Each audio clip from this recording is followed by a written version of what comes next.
that go up to it, right? So this was put together as basically what we did as a team was we looked at all of the research on resilience, and there's been a lot of it, right? So resilience is a word that we've been talking a lot about since the onset of the pandemic, but it's not really a new concept at all. It's actually been studied for a few decades now.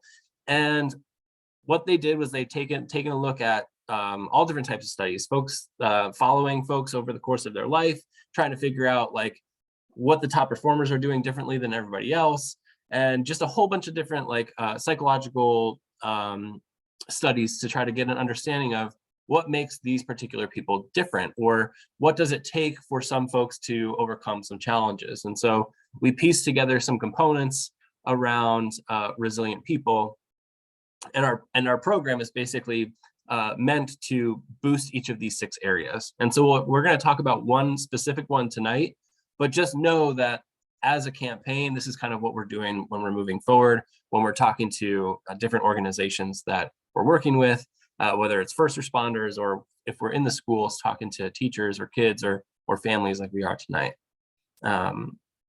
So the one that we wanted to focus on tonight was connection for a couple of reasons.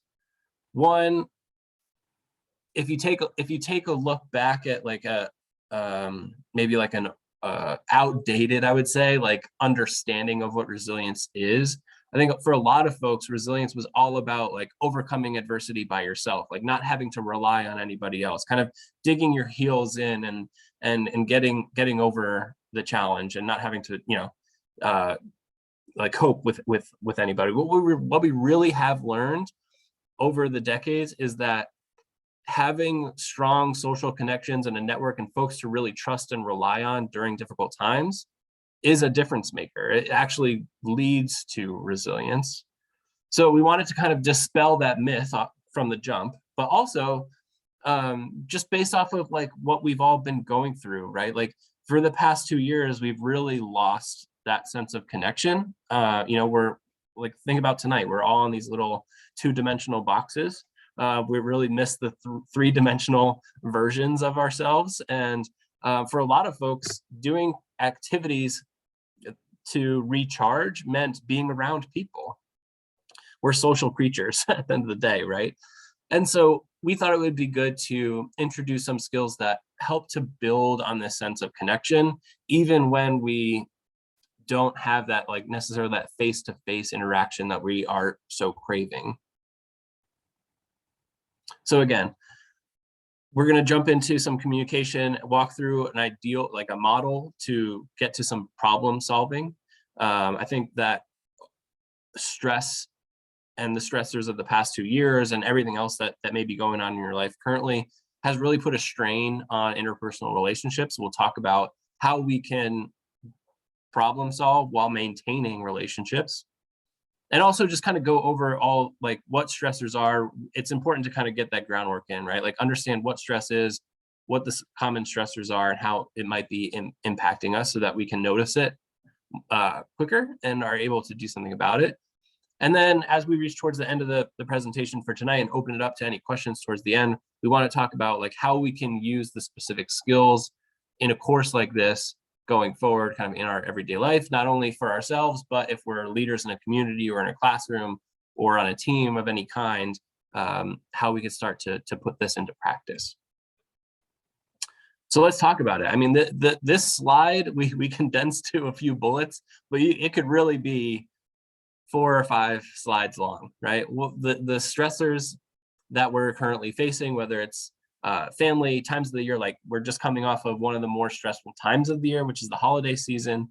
And that's for a number of reasons, right? We have some high expectations for, being around family and how we want it to go. And it very infrequently, I would say, meets those expectations. That could be stressful. The financial burden of the holidays is definitely a stressor, as well as, just if you think about particularly up here in the Northeast, the lack of sunlight and all of that goes into this time of year.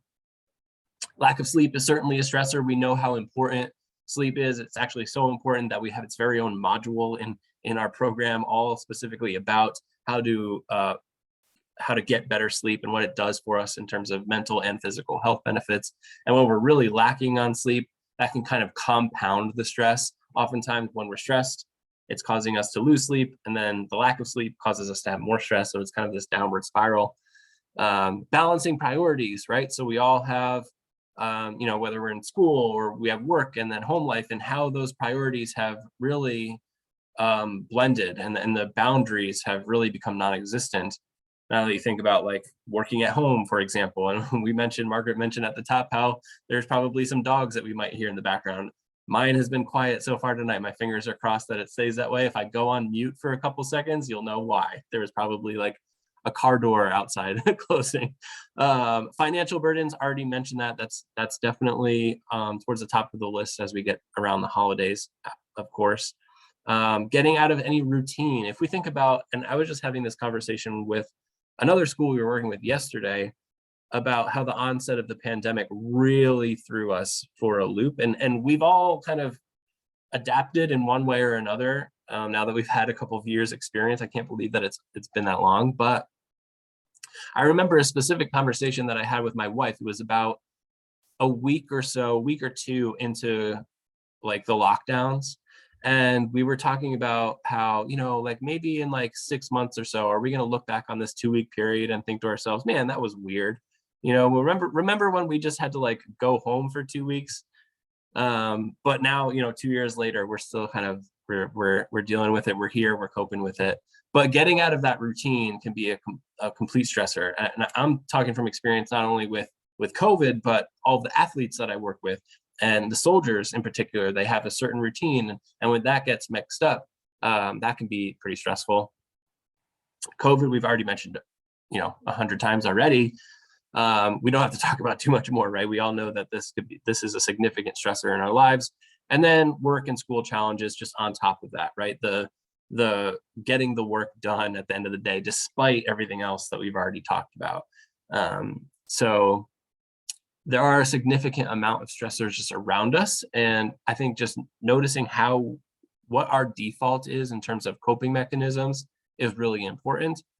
And how it impacts us is also really important, because what we do as a solution is directly tied to like how it really does impact us. And so it could look a little bit different from person to person, but ultimately stress impacts like 4 main areas of our life: our physical health, right? So we could feel it like body tension, heart rates, blood pressure, all of those things impacted. Sleep, we've already mentioned.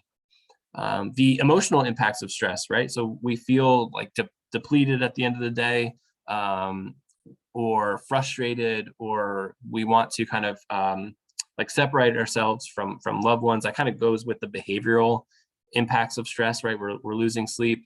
We are like more short-tempered. Any sort of like smaller stressor that we normally may have been able to work around becomes kind of more overbearing. We start maybe lashing out at times where we wouldn't before. And then interpersonal, and that's where we're going to talk about today. And if you think about like, if we're feeling stress on a physical, emotional, and behavioral level, our relationships are really going to suffer, right? If we're having, like, look at this picture, right? If we're having headaches and trouble concentrating, our muscles are feeling tense, we're anxious and angry.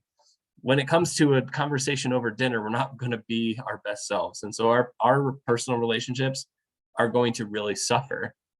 And so the whole idea of today is to talk about what are some ways that we can manage that, one, but also what are some ways that we can continue to build our connection with other folks despite this like Zoom world that we live in.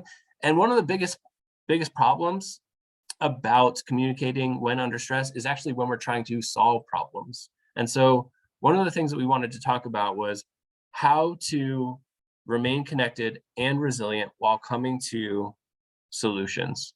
And when we're able to do that, we're going to see a number of like really positive outcomes. Our mental wellness is going to improve. We're going to start making some more positive health choices, right? We talk a lot about mental health, but mental health there's really some precursors to that, which is your physical health. So getting the proper nutrition, diet, exercise, sleep, All of that is a prerequisite to having to having positive mental health. So some of those choices seem to improve when we feel more resilient, optimistic, and can trust other people. Our relationship status with others, trust, all those measures go up. Clear decision making when we can manage our stress, and we're better able at coping with those emotions. So we talk all the time about not wanting to necessarily get rid of stress altogether or negative emotion altogether. It's more about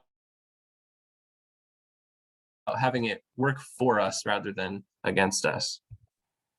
So let's talk about communication styles. So there are, three main ones: passive, aggressive, and assertive. So when it comes to problem solving, when it comes to interacting with someone, the passive and aggressive are both marked by some specific behaviors and like visuals, right? So we know when someone's being passive because they're timid, they're talking around the point, maybe their body language is avoidant, right? So if they're in the same room as you, they may not be facing you, or not communicating clearly or loudly enough.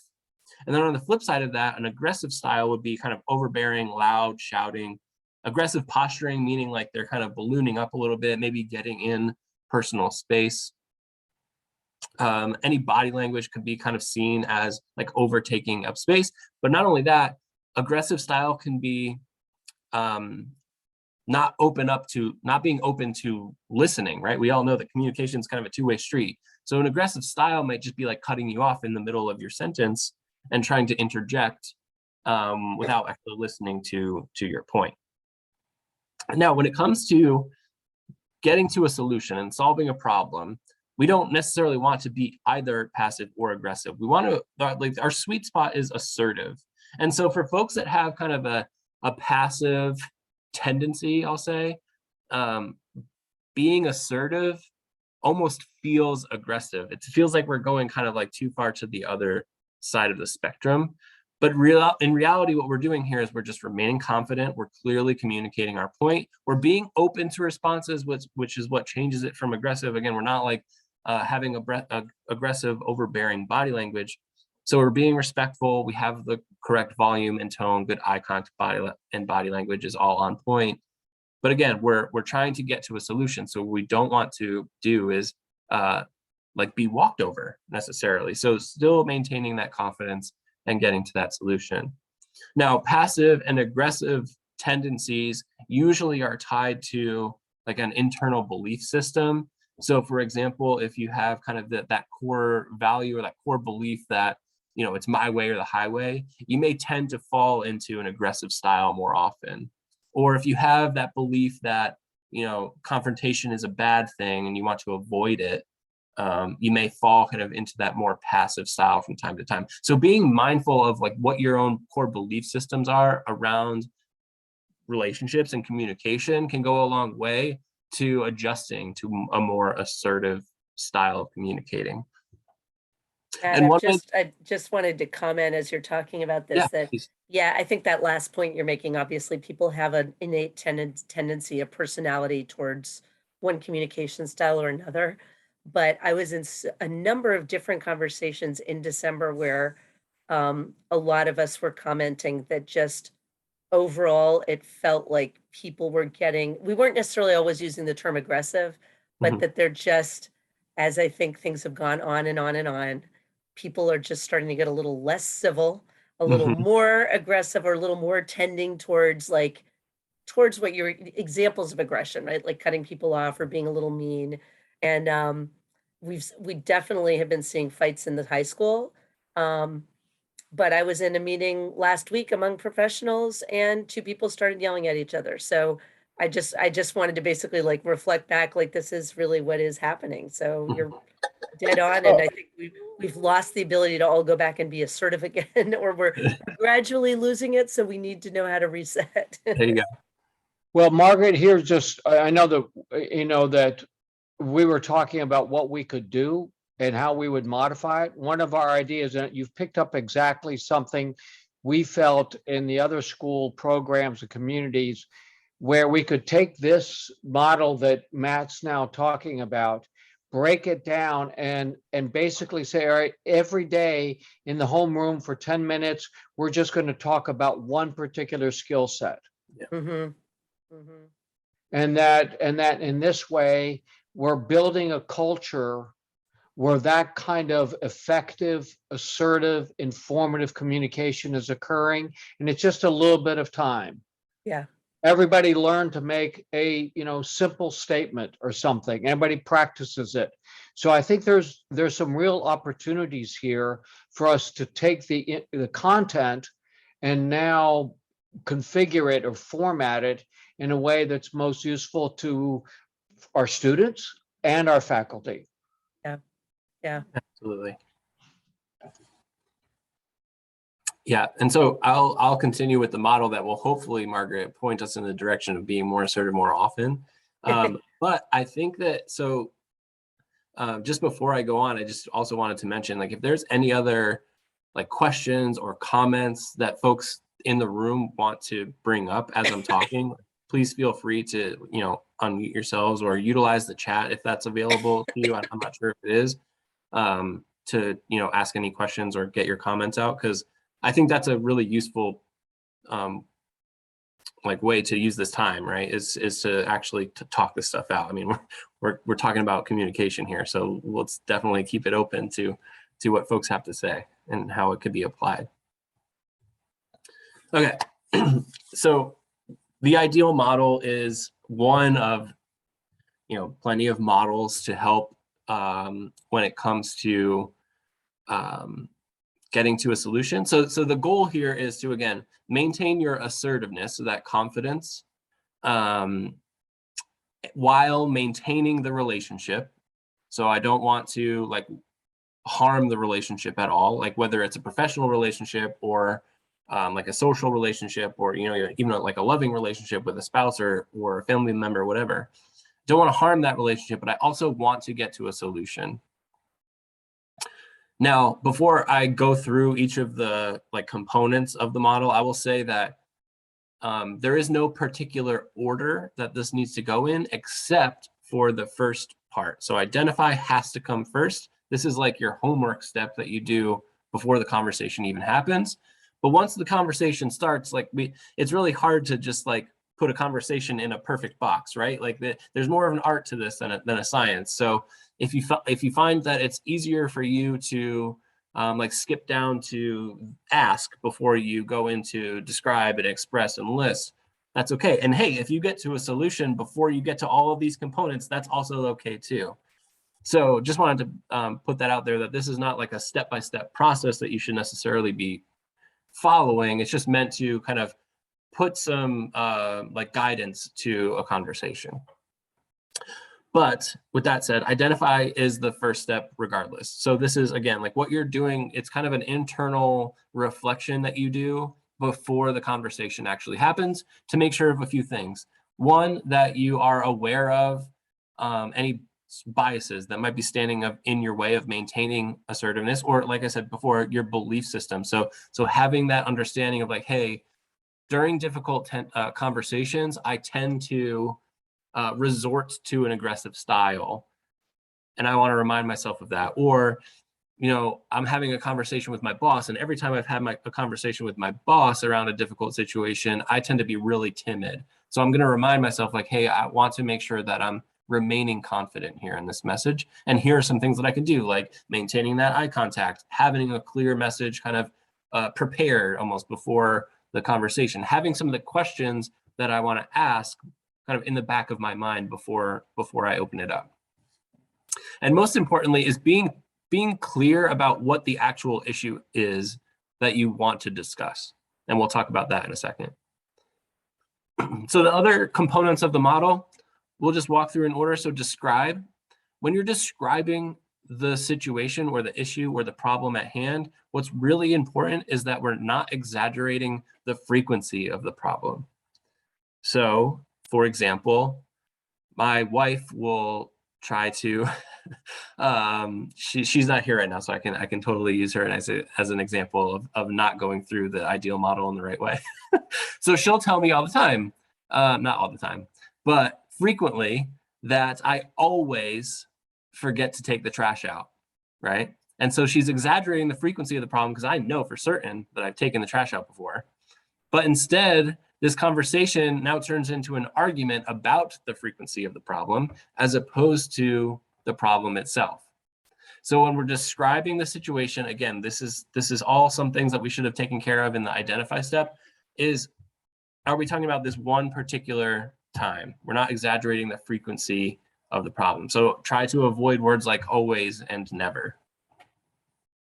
Next up is express. So where and when it's appropriate, you may feel comfortable expressing your feelings or concerns. So this is kind of a take it or leave it component, in the sense that if you're maybe in a professional situation and you don't feel necessarily comfortable expressing your feelings about it, but you do want to feel like you do want to express your concerns, that's important. But what's also important is to make sure that we're not exaggerating our emotions. Again, for the same reason. If something just slightly bothers me, or I'm slightly concerned, but I say that, you're driving me absolutely crazy, or that, the world is going to end if we don't solve this problem, we're exaggerating our emotions, we're exaggerating our concerns, and the argument now becomes about how you're feeling and not about the problem. So we want to keep the conversation focused on what the problem at hand is. Next up is ask, right? So we want to ask for the other person's perspectives and views. So a lot of folks will open up the conversation by asking for the other person's perspective and views. And the reason that they want this as a component is because it's a conversation, right? We don't want to be just strictly talking. We want to be able to understand where the other person is coming from, right? So if a coworker and I have agreed to split duties on a particular project, and my coworker did not live up to their end of the bargain by doing their work, I would want to ask, what's going on? Try to avoid the you statements, like you make me feel this way, blah blah blah. Instead, talk about how you feel, what your perspectives are. And then finally, list. So listing the positive outcomes of working together. So again, when we're trying to remain assertive and not necessarily passive, we're not going to just jump to agreeing to do the work for my coworker. We're going to try to come to a solution so that the coworker can hold up their end of the bargain and do their assignments, right?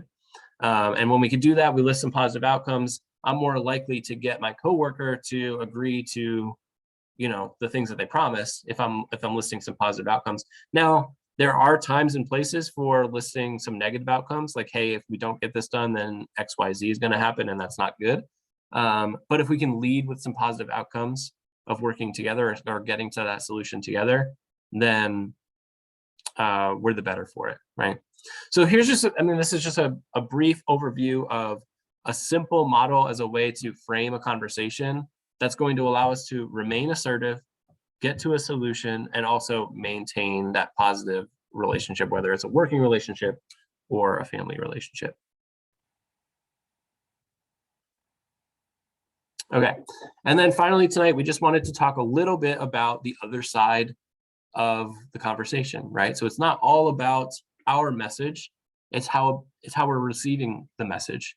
And one of the best ways to build trust in a relationship is to do something simple called active listening. So for those of you here tonight that are unaware of what active listening is, ultimately it's just a way to showcase that you are hearing the other person by responding in real time and paying attention to specific details. And one way that you could showcase that are listed in the techniques below. So one of the best ways is to paraphrase to the speaker what was said to show that you understand. So after someone may be talking about a problem that they're having, I might say something along the lines of, what I'm hearing is, and kind of spit back a few of the points that I've heard, and then maybe asking a clarifying question, like, do I have that correct? And so that portrays to the speaker that, hey, I'm listening, I hear you, and I'm also trying to clarify that I understand so that we're all on the same page. Other nonverbals like nodding or eye contact. For any teachers in the room, we love the nonverbal cues, right? When we're standing in front of a classroom, and we always pick out that person that's nodding their head and maintaining the eye contact, right? So if there's any students in the class right now, that's a great way to become like one of your teacher's favorite students, is by those nonverbal cues that you're listening. Some verbal affirmations like yes, I understand, and thank you. And then demonstrating that concern and establishing rapport. So there's a lot of I just blanked on what I was about to say there. But demonstrating concern and establishing the rapport goes a long way to building that trust and maintaining that relationship.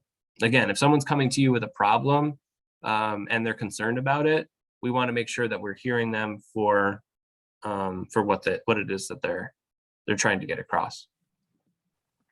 Can I just add something I learned today? Please, yes. I was listening to a speaker who had written about overcoming bias in communication. She's a Chinese immigrant in the sciences and young and successful with a heavy accent. And one of the things that she pointed out was in the early stages of the conversation to also just acknowledge the biases. You know, I'm an Asian woman and you might have expectations of what that might be. I'm younger than you, you know, and whatever, just kind of putting those things out there to kind of diffuse the impact that they have on the listening. And I thought that was a really interesting approach. And she also brought up the idea of compromising versus being compromised, and knowing where that boundary is for you so that you can stick with your own values. So you don't feel like you're being compromised, but you're also able to listen and come more out to the other person's territory in the conversation. And I thought those were both really powerful tools to be a part of this active listening and to bring the other person towards you. Yeah, I love that. I might steal that from you, Diana. Thank you for sharing that. I really so the idea of like kind of laying the biases out on the table as a way to overcome them, right, is I think a really interesting tactic. And I think it's important to get that from somebody that is probably experiencing a lot of bias herself from the folks that she's trying to communicate with. So that makes a lot of sense to me. So yeah, thank you for sharing that. Okay, and then lastly, just before we open it up to further conversation and any questions, was to talk just briefly about sort of the game plan, right? And how we can allow for more conversations like the one we just talked about to happen. And particularly when it comes to like feedback and providing feedback and hearing whether it's positive feedback or criticism. And so one of the lessons that we've got, that I've got from the Army, and Dr. Zanakis can speak to this as well, is the idea of checking in as a unit. And there's a thing called an after action report, or an AAR, that after any sort of operation, whether it's live combat or a practice simulated exercise, there's typically always like a film study, and I'm doing air quotes there, where we go over what it is that happened, and what went well, what didn't, what can be better for the next time, and to kind of game plan for how to improve. And I think that just having that as a standard set practice, and we've talked a little bit already tonight about what could be done in home rooms, I think that this would be a great way to just hold space for a check-in. And it's going to be important for folks to be kind of trained to ask the right questions, particularly when it comes to like talking about people's mental health, for example. But just holding that space, I think, on a regular basis can go a long way to improving everyone's resilience, right? Next up is this idea of like idea meritocracy, where we allow input from everyone and we want the best ideas to come forward. So Diana was just talking about biases and like ideas about, you know, I'm younger than you, for example. Like we may have these ideas in our head about who should or should not have the best ideas, but if we're opening it up to really getting input from everyone, we want those best ideas to come out, and making everyone feel like they have some version of psychological safety, that they don't feel at risk for sharing their own thoughts or feelings or ideas. And what that does is it allows for more deep, rich conversation. It gets to problem solving strategies more quickly. And we've seen that duplicated over a number of studies as well. And then finally, one last takeaway that we actually got just yesterday or the day before in a conversation was this idea of WIG. What I got is what it stands for. And that goes back to the active listening part of paraphrasing back. And the folks in the group that we worked with the other day said that this was a great way to use active listening even via like text or email, which I think is really important to talk about because that's like a primary way that we communicate now. So just texting back WIG and then a little like a few bullets of what you heard in that, just to clarify in a message over like a text or an email communication. I thought that was really interesting. I'm going to put it into my own personal practice, but I wanted to also share that with you. We're just sharing the knowledge this week. So with that, I feel like an idiot, but I missed what WIG stood for because of my dog whining. WIG stands for what I got. So like if you get a message and it's like a paragraph long, you could type WIG, what I got, and then just spit back a couple of as a way to paraphrase what you're hearing. So it was one tool that the folks that we worked with the other day have been using as a way to showcase active listening, even through like an email or text chain. So yeah, good stuff. And then with that, we'll open it up to like further questions. I know that we still have a little bit of time. So, and then obviously if Dr. Znakis, if you had anything to add, we'd be happy to let you chime in as well. Sure. No, I think it was excellent. I think the point is there's a lot of information here, and clearly some really important skills that we can use. And what we want to be able to do is configure these or format them in ways that are most useful. And that's where I think we've got to look at our further developing our program. And I think that what you do in your community is exactly, is what's needed, because you've got a framework. But it's how we all now partner and say, here's what we could do in schools, or here's what we can do in, faith groups that come together, or reading groups, or I don't know, athletic events. There's a lot here, I think, that we might consider are ways of taking these tools and skills and using them, making them part of our routine. I think the takeaway, and I will open it up to conversation, is this pandemic and everything around it really is fundamentally changing our life in this country and in our communities. And we have, as a country, been very fortunate that not since the 30s, 20s and 30s with the Depression, have we really had something that's come on our soil like this and really hit us all. And it means that now we've got to pull together in ways that we can get through this as our parents and grandparents did. So with that, I want to open it up to any suggestions, ideas, takeaways, criticisms, whatever anybody's got to say. We're really going to, we're eager to learn and hear what your thoughts and feelings are about this.